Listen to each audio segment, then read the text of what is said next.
Henry Washington walked slowly down the familiar street of New Atlanta Colony, his weathered hands carrying a small bag of groceries from the market. The twin suns of the Kepler system cast long shadows across the metallic buildings that stretched toward the artificial sky dome. At 72 years old, Henry had seen this colony grow from a small settlement to a bustling city of 2 million people.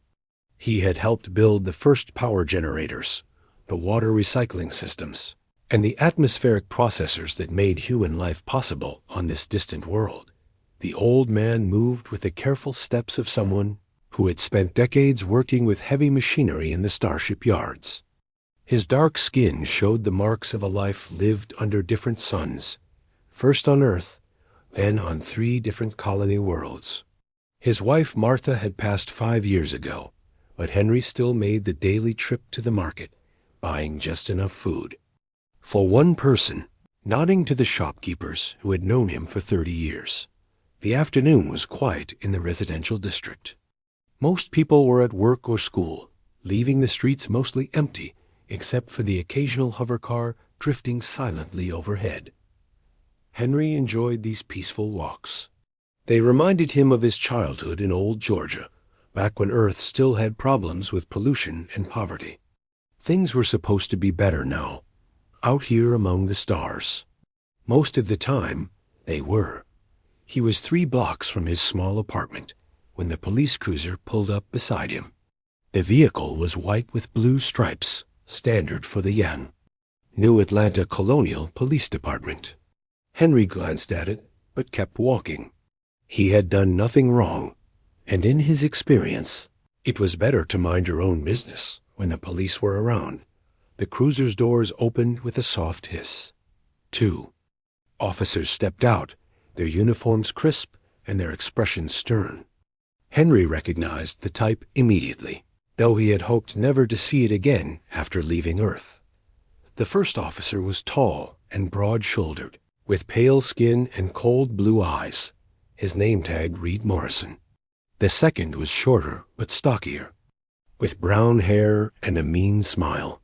His badge said Collins. "Hey, old man," Morrison called out, his voice carrying across the empty street. "Stop right there." Henry paused, turning slowly to face the officers. He had been through this before, decades ago on Earth, and he knew the drill. Keep your hands visible, speak respectfully, don't make any sudden moves. "Good afternoon, officers. Is there something I can help you with?" Morrison approached with his hand resting on his weapon. "You match the description of a suspect in a robbery that happened earlier today. We need to ask you some questions." Henry blinked in confusion. "A robbery?" "Officers, I've been at the market all afternoon. I have my receipt right here." He slowly reached into his jacket pocket, making sure his movements were deliberate and clear. "Don't move," Collins shouted, his own hand moving to his gun. "Keep your hands where we can see them." Henry froze, his heart beginning to race. This was escalating too quickly. "Officers, I'm just trying to show you my receipt. I haven't done anything wrong." Morrison circled around behind Henry, while Collins stayed in front. "That's what they all say. Turn around and put your hands on the wall." There was no wall nearby, just the open street and a few scattered trees. Henry looked around, confused. "Which wall, sir?" "Don't get smart with us," Morrison snarled. He grabbed Henry's shoulder roughly and spun him around. "Face the ground, and put your hands behind your back." Henry complied, his grocery bag falling to the pavement. Apples rolled across the street, and a carton of milk split open, creating a white puddle on the dark asphalt. "Officers, please. I'm 72 years old." "I'm not resisting." Collins moved closer, his breathing heavy with excitement. "You people always cause trouble. Should have stayed on Earth, where you belong." The words hit Henry like a physical blow. "You people." After all these years, after all the progress humanity was supposed to have made, it was still the same old hatred. He closed his eyes and thought of his son Alex, Somewhere out there among the stars, fighting to make the galaxy a better place. Morrison's hands were rough as he searched Henry's pockets. What's this? He pulled out Henry's identification card, which clearly showed his name, age, and clean criminal record. For a moment, Henry thought this would end the nightmare. The officers would see they had the wrong person and let him go. Instead, Morrison looked at the card and smiled. Henry Washington. Well, look at this, Collins. Another one of those uppity types who thinks they're better than everyone else. Collins laughed, a sound without humor. Maybe we should teach him some manners. Henry's blood went cold. He had heard those words before, long ago on Earth, right before everything went wrong. Please, officers, I haven't done anything. I'm just trying to get home to my apartment. Shut up, Morrison said, grabbing Henry's arm and twisting it behind his back. The pain shot through the old man's shoulder, but he bit back his cry. You're coming with us for questioning. But instead of leading him to the police cruiser, Morrison shoved Henry forward, causing him to stumble. Whoops, looks like the suspect is trying to run. Henry struggled to keep his balance, his old legs unsteady. I'm not running.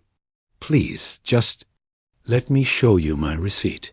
Collins stepped in front of him, blocking his path. Where do you think you're going, old man? Henry looked around desperately. The street was still empty, no witnesses in sight. The officers' body cameras, which should have been recording everything, showed no active lights. He realized with growing horror that this was planned. They had deliberately chosen this time and place where no one would see what happened next. Officers, my son is a federal agent, Henry said, hoping the words might make them reconsider. He works for the Galactic Bureau of Investigation. Morrison's face twisted with rage. A federal agent? One of those fancy boys who thinks he's better than local cops. He grabbed Henry by the front of his jacket. Well, your son isn't here to protect you now. The first blow caught Henry in the stomach, doubling him over. The second hit his ribs, sending sharp pain through his chest. He fell to his knees, gasping for breath, his hands instinctively moving to protect his head. Stop, please, he wheezed. I'm an old man. But they didn't stop. Morrison's boot connected with Henry's side, rolling him over onto the hard pavement. Collins joined in, his fists and feet finding their targets again and again. Henry curled into a ball, trying to protect his vital organs. But there were too many blows coming from too many directions. The beating seemed to last forever. Henry's vision blurred as blood ran into his eyes. His ribs screamed with pain, and he tasted copper in his mouth. Through it all, he thought of his wife Martha, of his son Alex, of the grandchildren he might never see grow up. He thought of all the progress humanity had made, all the worlds they had colonized, all the alien species they had befriended. And he wondered how, after all of that, it could still come down to this, to hatred and violence in an empty street under alien. Finally, the blows stopped. Henry lay motionless on the pavement, his breathing shallow and labored. His grocery bag lay torn beside him, its contents scattered and ruined. The milk had spread into a wider puddle, mixing with his blood. Morrison stood over him, breathing hard. Should have known your place, old man. Collins was checking his uniform, making sure there were no tears or stains. What's our story? Same as always, Morrison replied. Suspect matched the description. When we tried to question him, he became violent and attacked us. We had to use necessary force to subdue him. They dragged Henry's unconscious body to the police cruiser and threw him into the back seat. As they drove away, the empty street returned to its peaceful quiet. The only evidence of what had happened was a puddle of spilled milk slowly evaporating under the twin suns, and a few scattered apples rolling slowly toward the storm-drained dot in the hospital later. The doctors would find 3 broken ribs, internal. bleeding, a concussion, and dozens of bruises covering Henry's body. But Henry Washington would survive. And somewhere out in the vast galaxy, his son Alex would soon learn what had happened to his father. The wheels of justice, slow but inexorable, were about to begin turning. Alex Washington was studying alien smuggling patterns on his datapad when the emergency message reached him. The red priority signal flashed across his screen, pulling him away from the complex web of trade routes and criminal networks he had been tracking for months. His ship, the GBI vessel Intrepid, was docked at Proxima Station, a massive trading hub on the edge of human space where dozens of alien species conducted business under the watchful eye of the Galactic Bureau of Investigation. The message was from New Atlanta Colonial Hospital, and the words made his blood run cold. His father, Henry Washington, had been severely injured during an arrest and was in critical condition. Alex read the message 3 times, trying to process the information. His father was 72 years old, a quiet man who had never been in trouble with the law in his entire life. The idea that he would be involved in anything requiring arrest seemed impossible. Alex immediately contacted his superior, Director Kate Sullivan, who was based on Earth. Her holographic image appeared in his small quarters, her face showing concern as she read the preliminary reports. "Take emergency leave, Alex. Get to New Atlanta as fast as you can. I'll have the local office prepare a full briefing for you." The journey to New Atlanta took 18 hours at maximum warp. Alex spent the time reviewing everything he could find about his father's case. The official police report was brief and filled with standard language about a suspect matching a description, resistance during questioning, and necessary force used for officer safety. Something about the report felt wrong to Alex. He had read thousands of similar reports during his 15 years with the GBI, and this one had all the hallmarks of a cover-up. When Alex arrived at New Atlanta Colonial Hospital, he found his father unconscious in the intensive care unit. Henry's face was swollen and bruised, his breathing assisted by machines. The medical report was devastating. 3 broken ribs, internal bleeding, severe concussion, and trauma to his kidneys. The doctor, a kind woman named Dr. Amanda Foster, explained that Henry had been beaten severely and was lucky to be alive. The officers who brought him in claimed he attacked them during questioning, Dr. Foster said, her voice carefully neutral. "But I've been treating victims of violence for 20 years. These injuries are consistent with someone who is on the ground being kicked and punched repeatedly. There are no defensive wounds on his hands or arms." Alex thanked the doctor and sat beside his father's bed. Henry looked so small and fragile connected to all the machines. Alex remembered him as a strong man who had worked with his hands all his life, building the infrastructure that allowed humans to live on distant worlds. Now he looked like a broken doll, his dark skin mottled with purple bruises. The next morning, Alex began his investigation. He started by visiting the New Atlanta Police Department, where he met with Captain Tony Martinez, a nervous man who seemed uncomfortable discussing the case. Martinez explained that Officers Morrison and Collins had been following up on a robbery report when they encountered Henry Washington in the street. "Your father matched the description we had," Martinez said, shuffling papers on his desk. When the officers tried to question him, he became violent and attacked them. They had to use force to subdue him. Alex asked to see the body camera footage from the incident. Martinez's expression grew even more uncomfortable. Unfortunately, there was a technical malfunction with both cameras. The footage was corrupted and couldn't be recovered. Both cameras malfunctioned at the same time? Alex asked, his voice showing his skepticism. "These things happen," Martinez replied. "The equipment isn't perfect." Alex requested copies of all reports related to the incident, witness statements, and medical documentation. Martinez promised to have everything ready by the next day, but Alex could tell the man was stalling. He had seen this behavior before in corrupt departments where officials were trying to hide something. That afternoon, Alex visited the scene where his father had been arrested. The street was quiet and residential, with several businesses and apartment buildings nearby. Alex noted that there were security cameras on at least 3 buildings that would have had a clear view of the incident.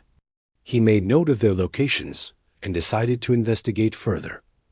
Alex's first stop was a small restaurant called Maria's Kitchen, run by an elderly Hispanic woman named Maria Gonzalez. She had been working in her kitchen when she heard shouting. Outside, when she looked through her window, she saw 2 police officers beating an elderly black man in the street. "It was terrible," Maria said, tears in her eyes. "The old man wasn't fighting back.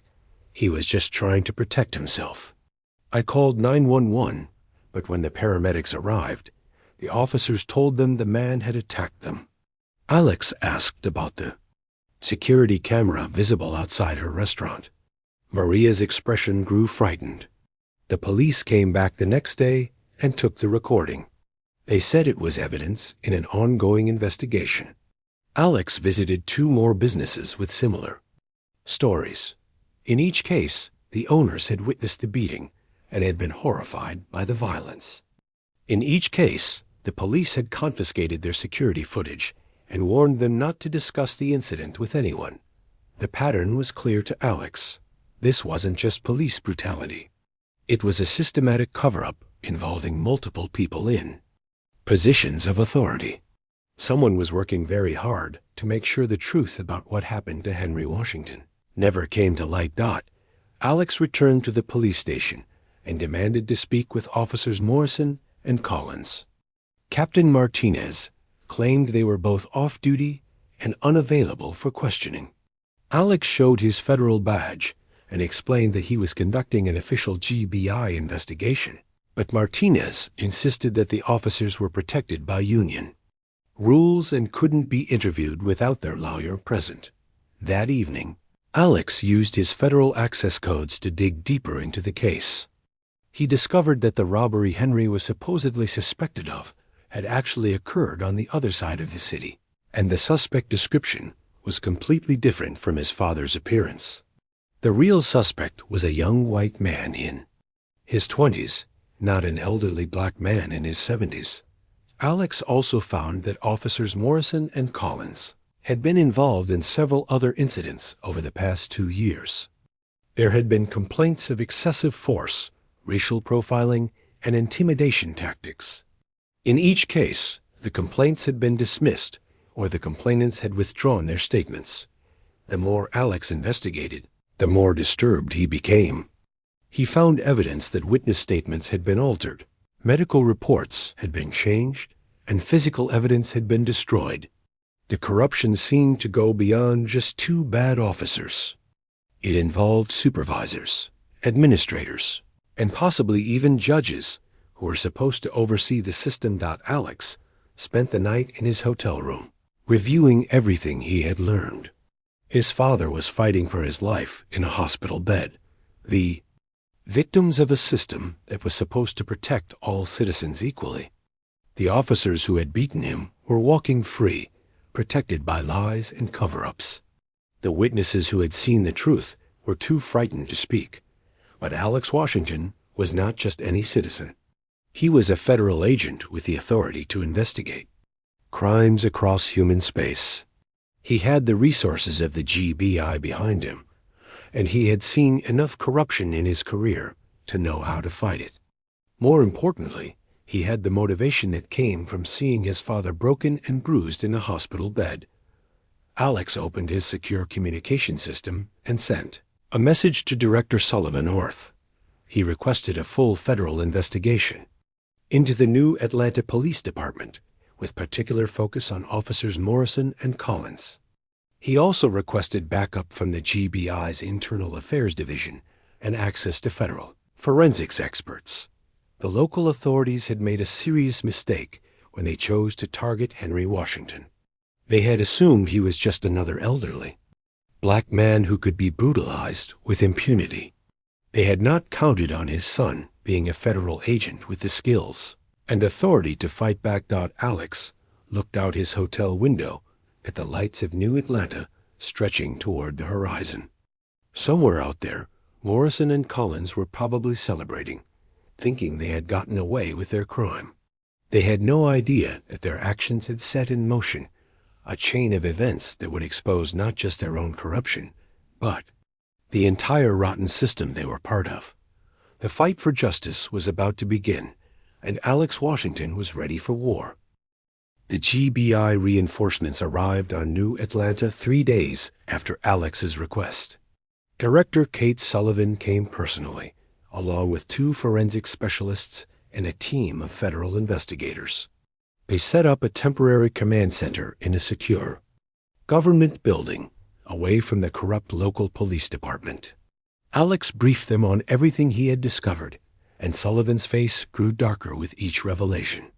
"This is worse than we thought," Sullivan said, reviewing the evidence Alex had gathered. "The corruption isn't just limited to those 2 officers. It goes all the way up the chain of command." The federal investigation expanded rapidly. Using advanced forensic techniques, the GBI team was able to recover the supposedly corrupted body camera footage. The cameras hadn't malfunctioned at all. They had been deliberately turned off before the beating began, then turned back on afterward, to create false evidence. The recovered footage showed Morrison and Collins discussing how to frame Henry Washington before they even approached him. The security footage from the businesses had been copied before the police confiscated it. The restaurant owner Maria Gonzalez had been smart enough to upload her footage to a cloud storage service before the police arrived. The video clearly showed Henry Washington being beaten while he was on the ground, not resisting or fighting back. It was exactly the kind of evidence that would destroy the officer's claims of self-defense. But as the investigation continued, Alex and his team discovered something even more disturbing. The corruption on New Atlanta wasn't an isolated incident. Similar patterns were emerging on other human colonies throughout the galaxy. The GBI had received reports of police brutality, falsified evidence, and systematic oppression of minority communities on at least 12 different worlds. "It's like a network," explained Agent Carol Thompson, one of the federal investigators. "The same tactics, the same cover-up methods, even some of the same people moving from colony to colony. Someone is coordinating this." Alex studied the data they had gathered. The pattern was clear once you knew what to look for. Colonial governments with weak oversight were being infiltrated by people who wanted to maintain old Earth prejudices in the new worlds. They were using their positions of authority to create systems of oppression that were supposed to have been left behind when humanity expanded into space. The investigation took an unexpected turn when Alex received a communication from an unlikely source. Ambassador Zara Valfon of the Zephyrian Republic requested a private meeting. The Zephyrians were one of the first alien species humanity had encountered, and they had been valuable allies in establishing peaceful relations with other galactic civilizations. Alex met the ambassador at the Zephyrian embassy in New Atlanta's diplomatic district. Zara was a tall, graceful being with blue-tinted skin and large, intelligent eyes. She had been watching the investigation with growing concern. "Agent Washington," she said in her soft, melodious voice, "I must speak with you about matters that affect more than just your father's case." Zara explained that the Zephyrian government had been monitoring human colonies for signs of instability. They had noticed disturbing patterns of civil unrest and reports of systematic oppression on multiple worlds. The Zephyrians had been debating whether humanity was truly ready for full membership in the Galactic Council. "Your species has great potential," Zara said. "You have shown remarkable courage and ingenuity in exploring the galaxy. But these incidents of hatred and violence concern us greatly. How can we trust humanity to govern themselves and others if you cannot treat your own people with dignity?" Alex felt a chill run down his spine. He had been focused on seeking justice for his father, but the ambassador was talking about something much bigger. The corruption and racism on human colonies wasn't just a domestic problem. It was threatening humanity's standing in the galactic community. "What are you saying?" Alex asked. "The Galactic Council is considering placing restrictions on human expansion until these issues are resolved," Zara replied. "Some species are arguing that humanity is too primitive and violent to be trusted with advanced technology and autonomous colonies." The implications were staggering. If the Galactic Council lost confidence in humanity, it could mean the end of human expansion into space. Trade agreements could be canceled, technology sharing could be stopped, and humanity could find itself isolated in a small corner of the galaxy. Alex returned to the command center and shared the ambassador's concerns with Director Sullivan.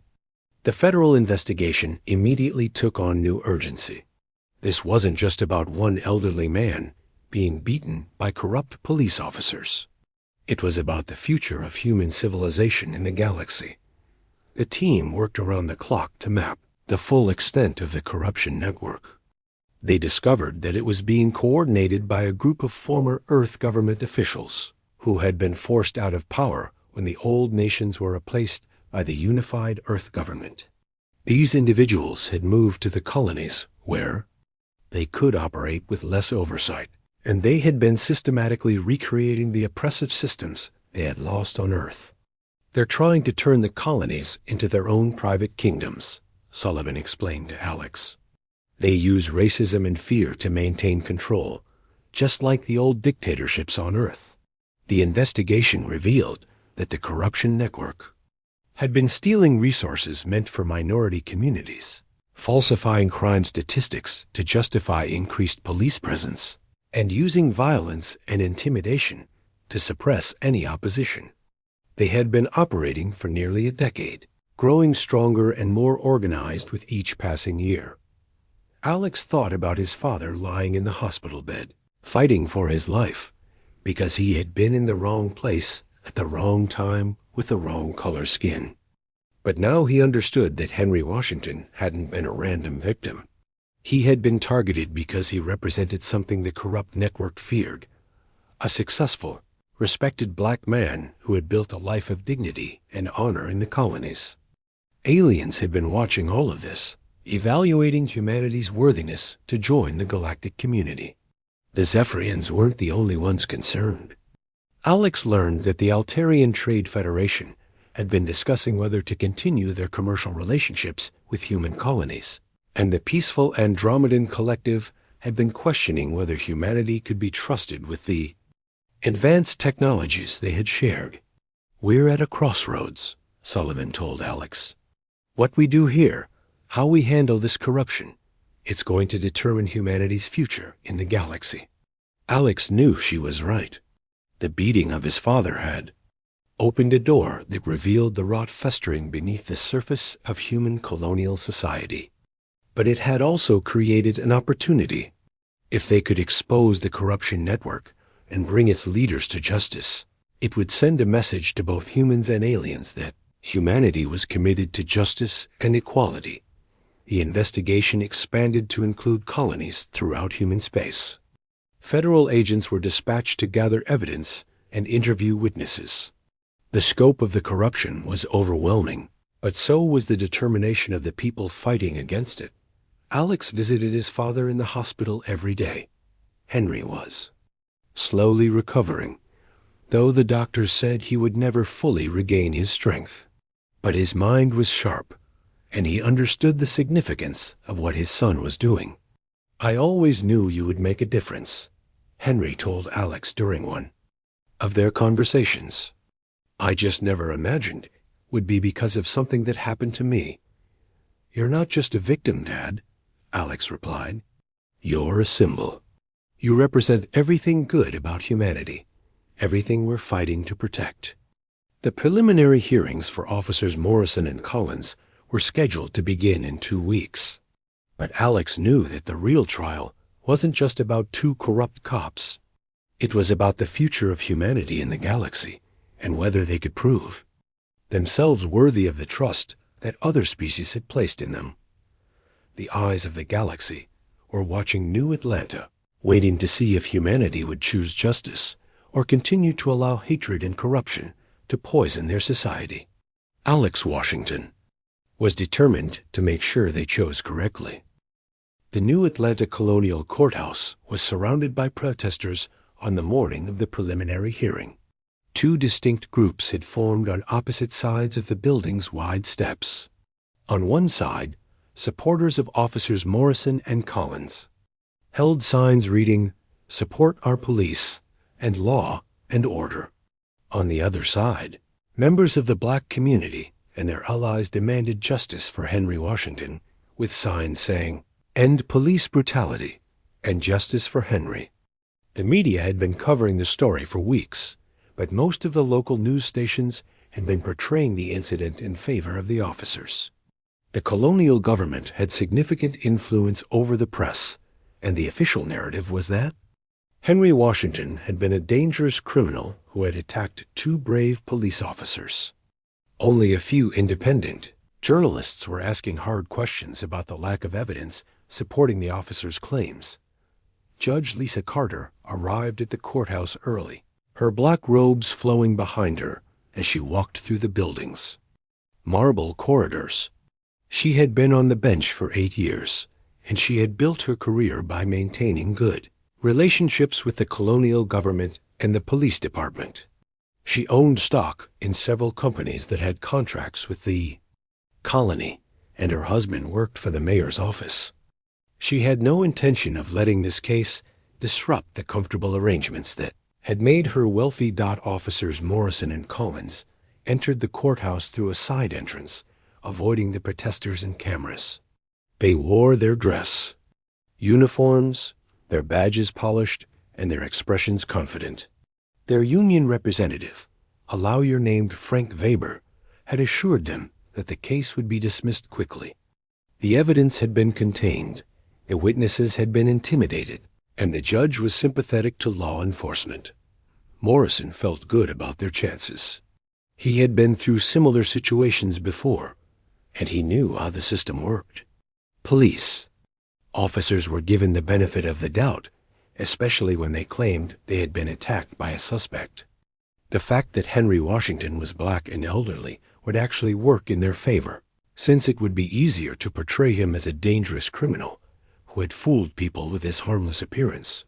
Collins was more nervous, but Weber had explained that even if some evidence emerged, they could claim they had been acting in self-defense.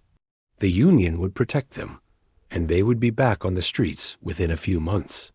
The beating had been worth it to show the black community that they couldn't get away with disrespecting authority. The courtroom filled quickly as the hearing time approached. Henry Washington's friends and neighbors took seats in the gallery, their faces showing a mixture of hope and fear. They had seen too many cases where justice had been denied, where police officers had walked free after committing terrible acts. But they also knew that Henry was a good man who deserved better than what had happened to him. Dr. Amanda Foster, the doctor who had treated Henry, sat in the front row. She had been subpoenaed to testify about his injuries, and she was determined to tell the truth about what she had seen. The wounds on Henry's body told a clear story of brutal violence, and she would not let the court ignore that evidence. Maria Gonzalez, the restaurant owner who had witnessed the beating, was also present. She had been threatened by unknown callers, who told her to keep quiet, but she had decided to be brave. Her own father had been beaten by police in Old Mexico, and she understood the importance of speaking up for justice. Judge Carter took her seat at the bench and called the court to order. The preliminary hearing was supposed to determine whether there was enough evidence to proceed with a full trial. She had already decided that there wasn't, but she would go through the motions to make it look legitimate. The prosecutor, a young woman named Lisa Murphy, began presenting the state's case. She had been assigned to the case by the district attorney's office, and she had been told to handle it quietly and efficiently. Murphy was ambitious and didn't want to damage her career by pushing too hard against popular police officers. "Your Honor," Murphy said, "the state believes there is sufficient evidence to proceed with charges against Officers Morrison and Collins for excessive use of force and violation of civil rights." Frank Weber, the defense attorney, stood up immediately. "Your Honor, this case is a waste of the court's time. My clients were doing their jobs, following up on a legitimate robbery investigation. When the suspect became violent and attacked them, they used only the force necessary to protect themselves and subdue him." Judge Carter nodded approvingly. "Please proceed with your evidence, Counselor." Murphy called Dr. Foster to the stand. The doctor described Henry's injuries in detail, explaining that the pattern of wounds was consistent with someone who had been beaten while on the ground. She testified that Henry had multiple broken ribs, internal bleeding, and severe trauma to his head and torso. "In your professional opinion," Murphy asked, "could these injuries have been caused by a struggle between the victim and the officers?" "No," Dr. Foster replied firmly. "These injuries are consistent with a sustained beating. The victim was struck repeatedly while he was down and unable to defend himself." Weber jumped up to object. "Your Honor, the doctor is speculating. She wasn't present during the incident and cannot know how the injuries occurred." "Sustained," Judge Carter said quickly. "The jury will disregard the doctor's opinion about how the injuries occurred." Murphy then called Maria Gonzalez to testify about what she had seen from her restaurant window. Maria spoke in accented English, but her testimony was clear and powerful. She described seeing Henry Washington on the ground while two officers kicked and punched him repeatedly. "The old man was not fighting," Maria said, tears in her eyes. "He was just trying to protect himself." It was terrible to watch. Weber attacked Maria's credibility during cross-examination. He pointed out that she was an immigrant from Mexico and suggested that she had reasons to dislike the police. He questioned whether she could have seen clearly from her window and whether she understood what she was witnessing. Judge Carter seemed to accept Weber's arguments, nodding along as he spoke. She was clearly looking for reasons to dismiss the case, and the defense attorney was giving her plenty of options. The hearing continued for 2 hours, with Murphy struggling to present evidence while Weber and Judge Carter worked together to undermine her case. The prosecutor was young and inexperienced, and she was no match for the coordinated effort to suppress the truth. Just as Weber was beginning his closing argument, explaining why the charges should be dismissed, the courtroom doors opened with a loud bang. Everyone turned to see who was entering, and the room fell completely silent. Alex Washington walked into the courtroom wearing his full GBI uniform, his federal badge clearly visible on his chest. He was tall and imposing, with the same strong features as his father, but younger and more powerful. His dark eyes swept the courtroom, taking in the scene with the practiced gaze of a federal law enforcement officer. He carried a briefcase in his right hand and a folder of documents in his left. His boots clicked on the marble floor as he walked down the center aisle, past the protesters and reporters, past the shocked faces of Morrison and Collins, past the nervous expression of Judge Carter. "Your Honor," Alex said in a clear, strong voice. "Special Agent Alex Washington, Galactic Bureau of Investigation. I have federal warrants and evidence related to this case." The courtroom erupted in whispers and gasps. Judge Carter's face went pale as she realized what was happening. Weber looked confused and angry, while Morrison and Collins seemed to shrink into their seats. "This is highly irregular," Judge Carter said, her voice shaking slightly. "This is a colonial court proceeding." "Your Honor," Alex replied, "I have federal jurisdiction in this matter. I'm here to present evidence of federal crimes, including violation of civil rights under the Galactic Accords, conspiracy to obstruct justice, and crimes against humanity." Alex opened his briefcase and pulled out a datapad containing the recovered body camera footage, the security videos, and evidence of the corruption network that had been operating throughout the colonies. He also had warrants for the arrest of Morrison, Collins, and several other officials, including Judge Carter herself. The federal government has been conducting a comprehensive investigation into systematic corruption and civil rights violations on New Atlanta and other human colonies, Alex continued. This case is part of a much larger pattern of criminal behavior that threatens the security and integrity of human space. Frank Weber stood up, his face red with anger. Your Honor, this is an outrageous abuse of federal power. My clients are being persecuted by this agent because the victim is his father. Alex turned to face Weber directly. Counselor, I'm here as a federal agent investigating crimes that fall under federal jurisdiction. The fact that one of the victims is my father doesn't change the evidence or the law. Judge Carter was trapped. She couldn't dismiss the case now that federal agents were involved, but she also couldn't continue with the hearing knowing that she herself was under investigation. The corruption network she had been part of was falling apart around her. Your Honor, Alex said, I have a federal warrant for your arrest as well. You're being charged with conspiracy to obstruct justice and abuse of your office. The federal courtroom on New Atlanta was packed 3 months later as the trial of officers Morrison and Collins began. Unlike the corrupt colonial courthouse where Judge Carter had tried to dismiss the case, this federal facility represented the true power of justice in human space. Judge Robert Kim, a federal magistrate sent from Earth, presided over the proceedings with the authority of the unified human government. Behind him, Alex Washington sat in the front row beside his father, who had recovered enough to attend the trial.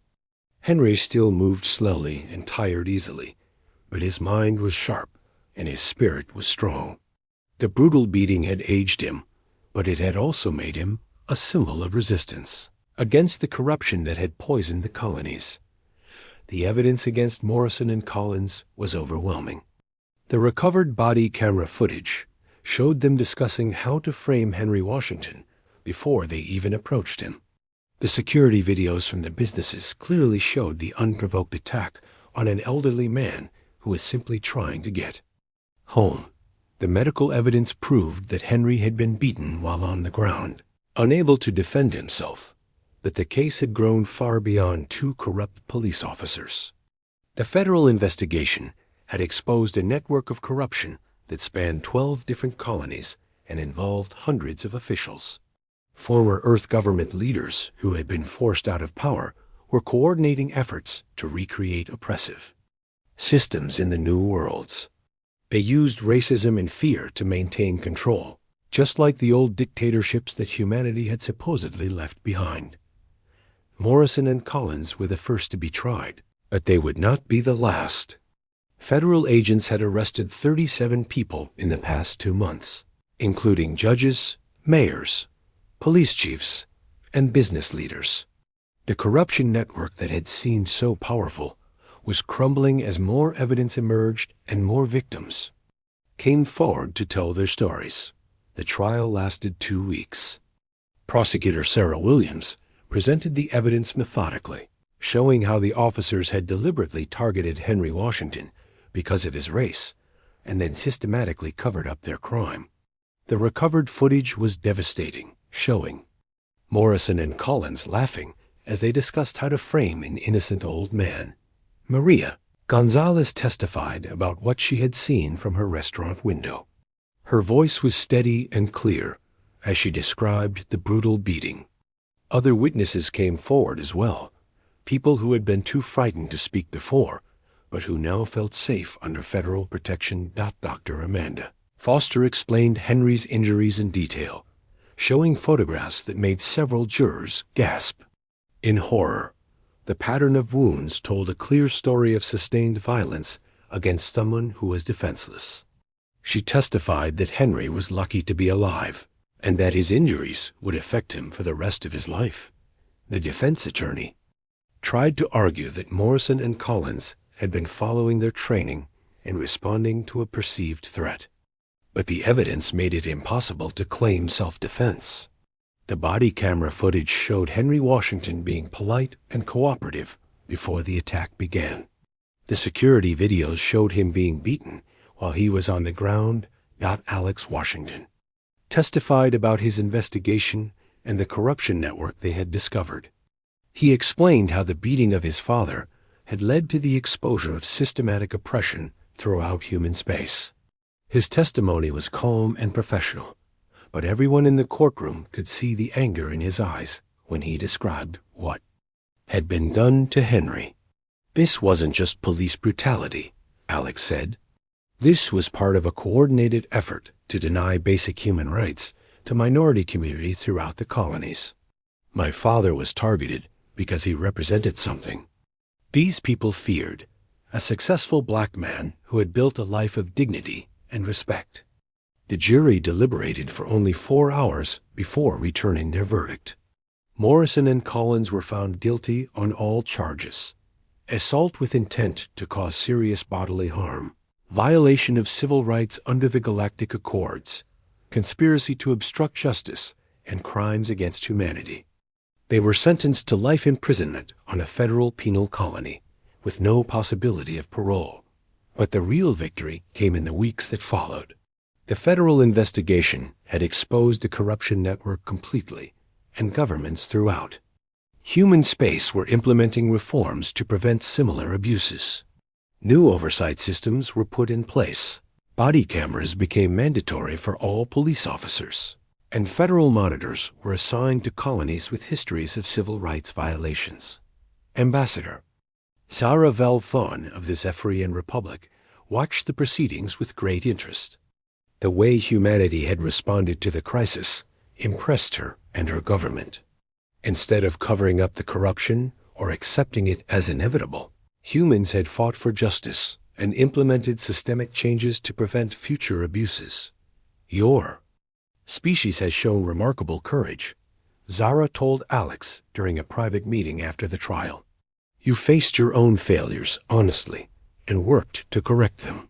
This is the mark of a truly civilized people. The Galactic Council voted to lift the restrictions they had been considering on human expansion.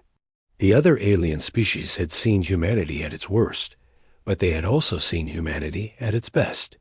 The way humans had fought for justice and equality impressed civilizations throughout the galaxy.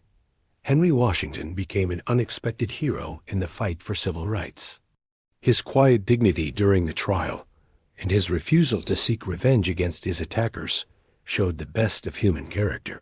He began speaking at schools and community centers, telling his story and encouraging others to stand up against injustice. I never wanted to be famous, Henry told a gathering of young people on New Atlanta. I just wanted to live my life in peace and dignity. But sometimes life puts you in a position where you have to fight for what's right, even when it's difficult. Alex continued his work with the GBI, but his focus had shifted to civil rights enforcement. He led a new division dedicated to investigating corruption and protecting minority communities throughout human space. The beating of his father had awakened something in him, a determination to make sure no other family would suffer the way his had. The corruption network that had once seemed so powerful was completely dismantled. Judge Lisa Carter was sentenced to 20 years in prison for her role in the cover-up. Captain Tony Martinez and dozens of other officials received similar sentences. The businesses that had profited from the corruption were forced to pay massive fines and compensation to their victims. Maria Gonzalez reopened her restaurant with a new sign in the window: "Justice served here." She had become a symbol of courage, for speaking up when others were afraid. Her willingness to testify had helped bring down the entire corrupt system. Dr. Amanda Foster continued treating victims of violence, but she also began training other doctors to recognize signs of police brutality. Her testimony in the Morrison and Collins trial had set a new standard for medical professionals who encountered suspicious injuries. The changes went beyond New Atlanta. Colonies throughout human space implemented new civil rights protections, better training for police officers, and independent oversight of law enforcement. The federal government established a civil rights division within the GBI, with Alex Washington as its first director. Most importantly, the incident had shown the galaxy that humanity was capable of moral growth and self-correction. The alien species that had been watching the crisis saw humans confront their own failures and work to fix them. This impressed them more than any military victory or technological achievement could have. 5 years later, Henry Washington stood before the Galactic Council on the space station Unity, addressing representatives from hundreds of different species. He had been invited to speak about human civil rights and the importance of justice in a diverse galaxy. "My name is Henry Washington," he said, his voice carrying across the vast assembly hall. 5 years ago, I was an old man who just wanted to buy groceries and go home. But sometimes history chooses ordinary people to play extraordinary roles. He told his story simply and honestly, explaining how the brutal attack had led to the exposure of systematic corruption and the implementation of reforms that protected all humans. He spoke about the courage of witnesses who had risked their safety to tell the truth, and the determination of his son and other federal agents who had fought for justice. "The measure of a civilization," Henry concluded, "is not whether it ever faces problems or makes mistakes. A measure is how it responds when those problems are exposed. Does it cover them up and pretend they don't exist? Or does it face them honestly and work to do better?" The alien representatives gave Henry a standing ovation that lasted for 10 minutes. His words had resonated with species throughout the galaxy, many of whom had faced similar challenges in their own histories. The speech became famous throughout known space, a testament to the power of ordinary people to create extraordinary change. Alex Washington watched his father's speech from the gallery, his heart full of pride. The brutal beating that had nearly killed Henry had ultimately led to positive changes that would protect millions of people. The corruption network that had seemed so powerful had been destroyed by the courage of one old man and the determination of those who refused to let injustice stand.